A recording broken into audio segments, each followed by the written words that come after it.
Değerli izleyiciler, kelime kelime hadis tahlili programımızın ilk bölümüne başlıyoruz.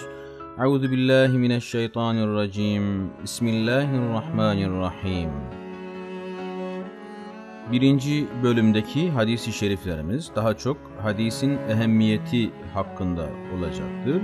Ve ilk hadis-i şerifimiz şu şekilde gelsin. Hadis nakletmenin fazileti hakkında Muhammed bin Cübeyr bin Mut'im radıyallahu anh babasından, o da Resulullah sallallahu aleyhi ve sellem'den şöyle nakletmektedir. Nazzarallahu imra'en semi'a meqaleti fehafizaha feeddaha kema semi'aha. Nazzara yüzünü ağartsın Allah imra'en kişinin semi'a işitip mekaleti benim sözümü fehafizaha iyice belleyerek feeddaha başkasına ulaştıran kema semi'aha onu işittiği gibi. Benim sözümü işitip iyice belleyerek başkasına ulaştıran kimsenin Allah yüzünü ağartsın.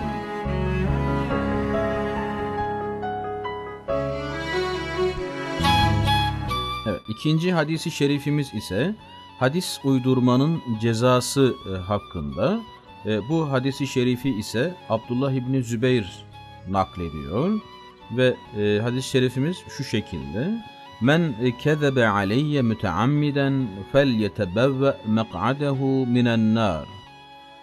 Men her kim kezebe yalan uydurursa aleyye benim adıma müteammiden bilerek kasıtlı olarak felyetebevve hazırlansın mek'adehu yerine minen nari cehennemdeki yerine.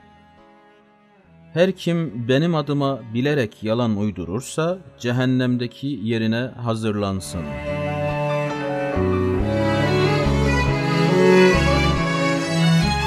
Üçüncü hadisi şerifimiz ise hadisleri hafife alanlar hakkında. Bunu ise Mikdam İbni Ma'di Kerib naklediyor. Hadis-i şerifimiz şu şekilde. Ela inni utitul kitabe ve mislehu ma'ahu ela yushiku raculun şeb'anu ala eriketihi yekulu aleykum bil Kur'an fema vecettum fihi min halalin feahilluhu ve ma vecettum fihi min haramin feharrimuhu. Ela iyi bilin ki, dikkat edin ki inni bana utitu verilmiştir el kitabe kitap ve mislehu onun bir misli me'ahu ile birlikte. Ela dikkat edin yuşiku yakındır raculun bir adamın şeb'anu tok bir adamın ala eriketihi koltuğunda oturup yakulu demesi aleykum size lazımdır bil Kur'an sadece Kur'an. Fema vecettum bulduğunuz fihi onda min halalin helali feahilluhu helal sayın. Ve ma vecettum bulduğunuz fihi onda min haramin haramı da feharrimuhu haram sayın. İyi bilin ki bana kitap ile onun bir misli verilmiştir. Dikkat edin koltuğunda tok bir adamın size sadece Kur'an lazım. Onda bulduğunuz helali helal sayın, onda bulduğunuz haramı da haram sayın demesi yakındır.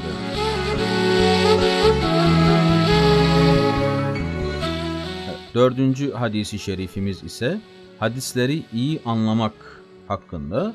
Abdullah İbni Necih naklediyor.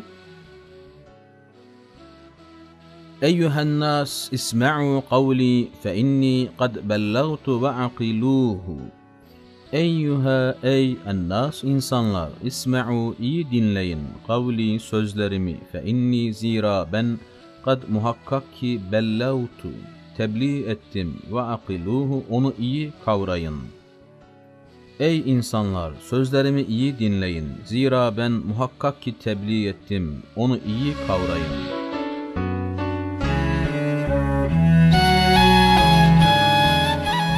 Bu hadis-i şerifimiz ise Peygamber Efendimiz sallallahu aleyhi ve selleme itaat hakkında ki bunu da Ebu Hureyre radıyallahu anh naklediyor.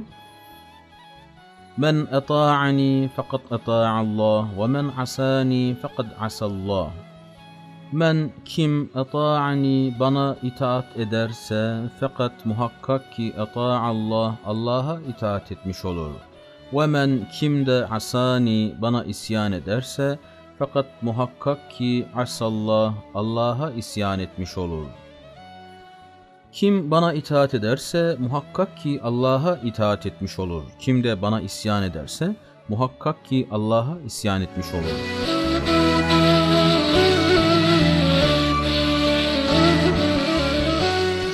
Evet, bu hadis-i şerifimiz ise sünnetten yüz çevirmemekle ilgili. Bunu da Enes bin Malik radıyallahu anh naklediyor. فَمَنْ رَغِبَ عَنْ سُنَّتِي فَلَيْسَ مِنِّي Femen kim ragibe yüz çevirirse an sünneti benim sünnetimden feleyse minni benden değildir. Kim benim sünnetimden yüz çevirirse benden değildir. Evet, diğer hadisi şerifimiz ise Peygamber sallallahu aleyhi ve sellemin yalnız hakkı söylemesiyle ilgili. Bunu da Abdullah İbni Amr naklediyor. Ve şu şekilde Üktub fevellezî nefsi biyedihi mâ haraca minhu illa hakkun. Evet, üktub yaz diyor Abdullah İbni Amr'a. Fevellezî Allah'a yemin olsun ki nefsim biyedihi kudret elinde bulunan Allah'a mâ haraca çıkmaz minhu buradan illa başka bir şey hakkun haktan başka. Yaz, nefsim kudret elinde bulunan Allah'a yemin olsun ki eliyle mübarek ağzını işaret ederek buradan haktan başka bir şey çıkmaz. Evet değerli izleyiciler, kelime kelime hadis tahlili programımıza inşallah kaldığımız yerden devam edeceğiz.